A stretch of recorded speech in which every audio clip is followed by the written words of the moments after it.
You are listening to The Bad Boy Radio Show with Mr. Locario and Miles Cunningham. This is that real shit, not that fake shit. The only radio show that's not afraid to tell you the truth about the game. This is The Bad Boy Radio Show.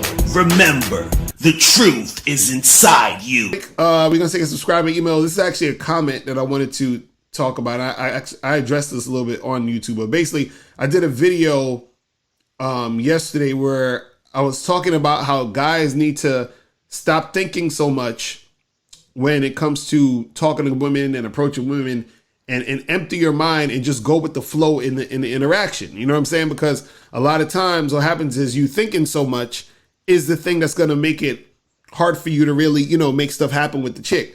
So then this guy writes this response, and he said, I like the message, but I disagree a little.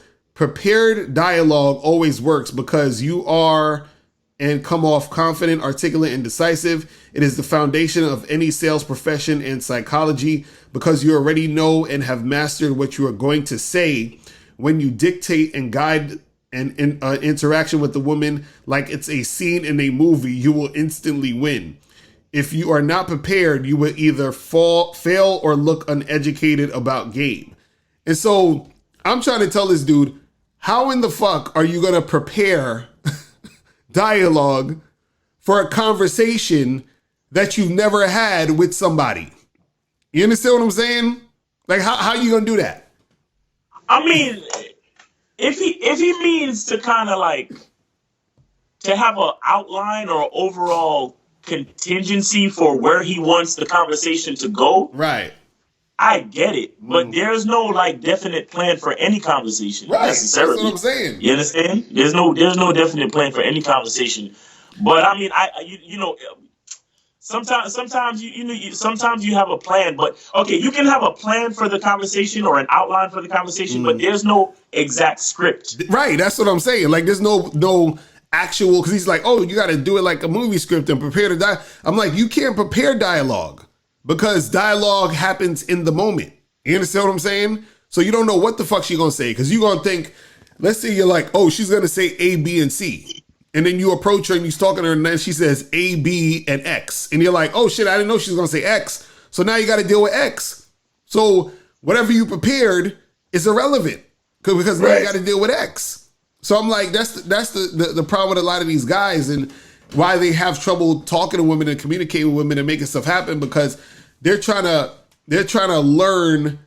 It's like dudes try to find so many ways to not be in a situation with a woman, meaning they try to find so many ways to sort of get a girl without having to involve themselves with the woman. It's the same thing of like, let me get my money up so a woman will chase me, or let me be in my purpose so a woman will chase me. Now it's like, let me have a prepared script and dialogue just to say, so I don't have to actually be really in the conversation.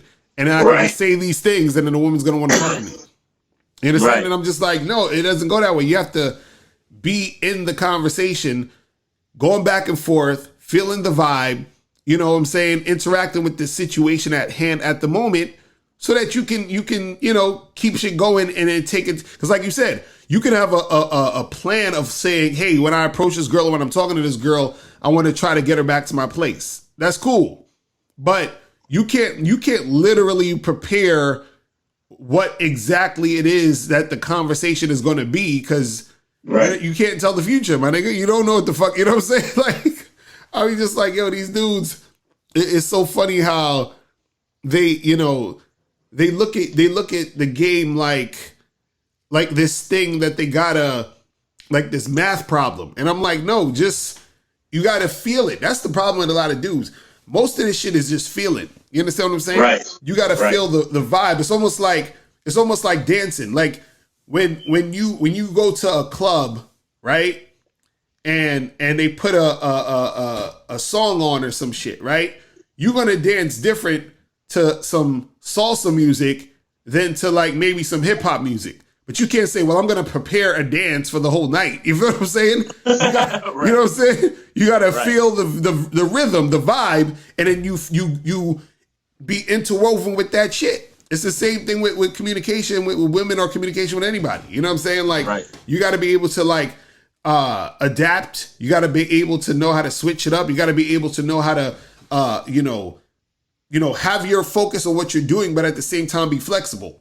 You know what I'm saying? So that's what it is, man. See, I think it has a little bit to do with like authenticity and the fact that, you know, dudes, a lot of dudes, to be honest, are still stuck in the PUA phase of things. Right. You understand? Where it's like, you know, they want to depend on, a bunch of canned statements or a bunch of, phrases or whatever that they could use. So they can, because the point is a lot of dudes are just uncomfortable with themselves. Right. You understand? They're uncomfortable with actually showing and being exactly who they are. The point is for you to, when you meet somebody, the point is for you to make an impression based on who you actually are. Right. Not based on some planned set of phrases or whatever it is. And again, you can be the type of person who you can end up having a planned set of phrases. Right. But that usually happens after you've had so many conversations. Exactly, facts. And you've built up an awareness of patterns. Right. So when women say something to you, you have a certain response based on what that is. But that's still after years and years, or not years or whatever, but that's still after many types of conversations. Like there's something I notice with chicks when I talk to them these days. Anytime I ask a chick her age, they always ask me, how old do I look? Every fucking time. Right. Mm-hmm. Right. So what I always try to do is I always try to give an age where it's a couple of years younger than what I think they actually look like. Right. So when I tell them the age that I think, it still comes out like a compliment. You understand what I'm saying? Mm. Or I just say some ridiculous number. Like if it's an older woman, I just say some ridiculous low number because it's like, oh, I'm trying to impress upon her that I think she looks good or whatever. So if I know it's an older woman that she gotta be in her 40s or 50s, I'll be like, girl, you look like a 22-year-old. Right. And then so they end up laughing and shit like that. But that's because I've noticed the pattern after so much time. Right. That you're gonna get that response. I have a prepared statement for that particular issue. Exactly. You see what I'm saying? Exactly. But that's coming from me. That's not coming from me reading a PUA book and then talking to a bitch for the first time. Exactly. Or talking to my first woman for the first time after reading a PUA book. Exactly. You see what I'm saying? Exactly. No, the responses that I give in those situations is based on my own experiences and the awareness of patterns that I developed through my own conversations over the years. Right. You see what I'm saying? Right. Facts. So guys, listen, we're going to take a quick break. When we come back, we're going to be talking about, does race, play a part? Does dating outside your race make a difference?